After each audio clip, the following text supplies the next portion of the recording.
It's been a while. It's been a while. Sorry, we've been so busy. Yeah.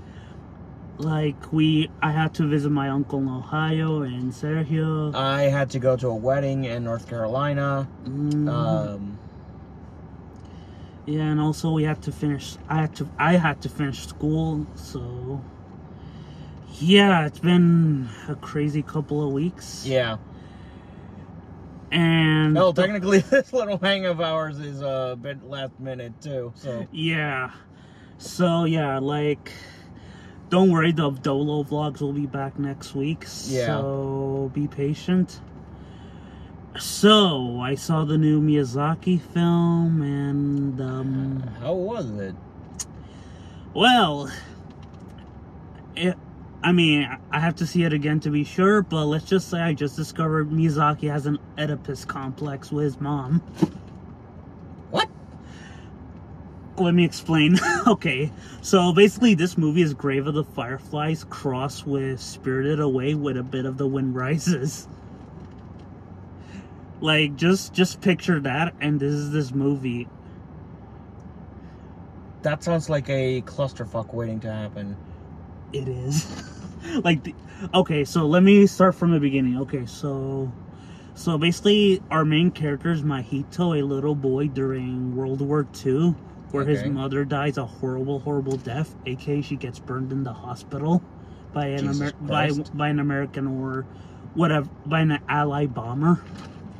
And his dad falls in love with his former ex-wife's sister, and Mahito is like a bit awkward and kind of resentful at his new stepmom because, you know, his mom died, his dad... You know, he's a kid. Like, kids would do that shit. Yeah. And he gets, like, constantly harassed by this heron who you know, is, like... Yeah. Taunting him. And... Okay. This movie has a lot of gore.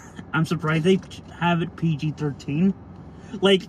Mahito, like, you know, he gets, like, bullied in school because, you know, kids during that time, and especially today, are really shitheads. And out of frustration and desperation, he picks up a rock and does this. Like, he self-harms himself. Ouch. Out of frustration. And then the heron keeps harassing him, and then it talks. It fucking talks and says, hey, you'll be able to save your mom if you come with me. And he does, and gets transported to another world where it turns out his ancestors built this world. And he can't, spoiler, he meets this girl who is basically, oh boy, basically a younger version of his mom, you know, his biological mother. And guides her to see her stepmom. But instead he finds his great grand uncle who built this world. And basically he's like trying to find a successor since he's so old and can't keep the world intact for long. So he chooses Mahito, but Mahito's like, nah, I want to live with my own mother. Besides, this world will never be destroyed. Then this other talking bird, which is part of this birdish empire, who was like, wait, you're trying to leave the fate of our world with stones, and he just throws the stone away. Then the whole world fucking collapses. And it turns out this world's like a kind of afterlife, where basically things who die go in this world, but also things who are born goes to the upper world. And so both the young girl and Mahito had to go to these doors where they'll meet each other, where Mahito will meet, where Mahito will go to the present time, but his younger version of her mother has to go to the time where, you know, he was born. And then he comes back to the real world, and 2 years after World War II, in 1947, Mahito's ready to return to his original house with his younger brother, who has been just recently been born, with his dad and his new stepmom. And that's how the movie ends. Okay. If I'm leaving a lot of stuff out, it didn't sound like an Oedipus complex from what you said. It sounded more like trying to move on. I mean, sure, I know, but like, I was just making a joke there. It was just, I was like, wow, Miyazaki, you're really obsessed with your mom. Not in a bad way. But, you know, it felt like him trying to come to terms with his mother's death during World War II. Since, based on my research, his mother died due to a disease, not being burnt alive, like in the movie. And so, yeah, this movie is about moving on from grief and death, just trying to live life to the fullest. And seeing how this movie is basically Miyazaki's love letter to his grandson. You can tell since the great... Why didn't they go great-grandfather? You know what? Great-granduncle is like an analog to Miyazaki, who is like trying to look for a successor, but couldn't. Like, he failed when one of his colleagues died, in this case Kondo. And he failed when his biological son failed to take the reins with Tales of Versi.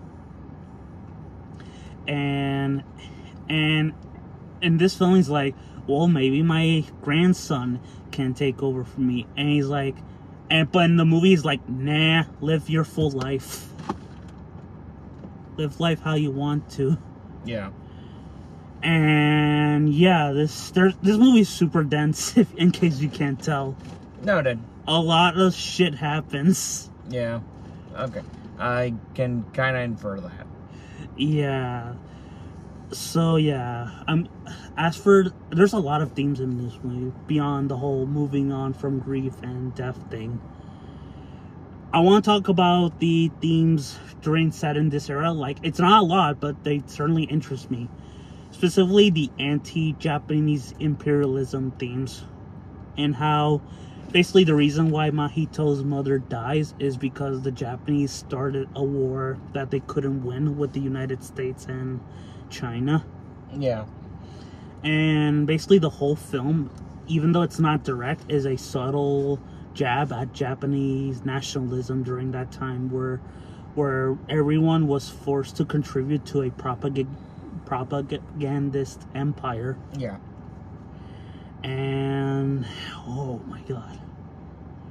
So yeah, the film, as for my feelings of the film, I have to see it again because, you know, it is dense. But I would say this is one of the best movies of the year. Go watch it. Go support this old man to keep like, at this point I'm like, should he keep making movies? You know what? If he feels like it, yeah, he can continue making movies since he refuses to retire.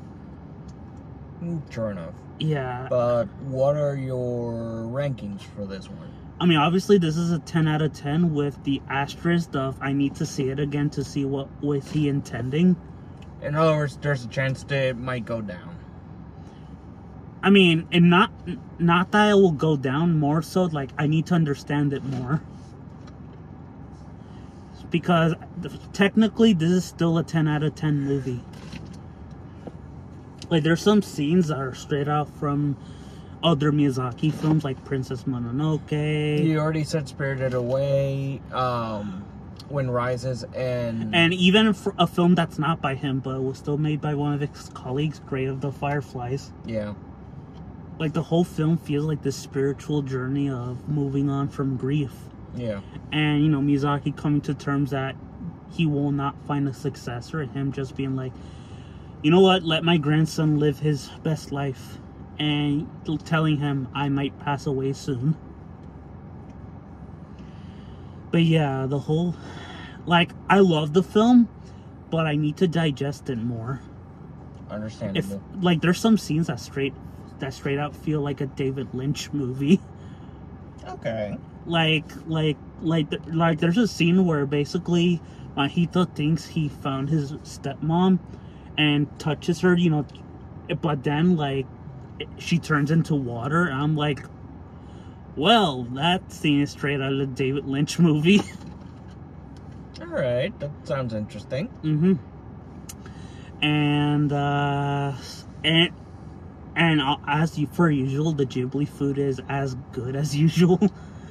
Like, you just want to eat it, even though you never tried it. Yeah.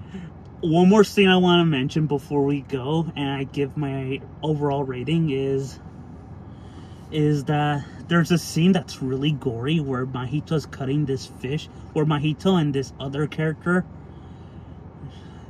called Kiriko is cutting this fish, and it's like super gory. You see this fish's intestines. I'm like, how is this PG-13? Yeah. But yeah, overall, I give it a 10 out of 10. Go watch it. I mean, it's a Miyazaki film. It's his newest film in 10 years. You should be watching it. What are you doing with your life? But yeah, 10 out of 10. I loved it. But, you know, I need to digest it. So yeah. But yeah, based on my description, what do you think? It sounds like an interesting movie, and I'm gonna have to watch it. Obviously, I can't rank it because I haven't seen it yet. Mm-hmm. I'll put his ranking in the comments when he has seen it. Yeah. So yeah, guys, thank you for watching, and yeah, take care. Oh, wait, before that, Banzai! Godzilla!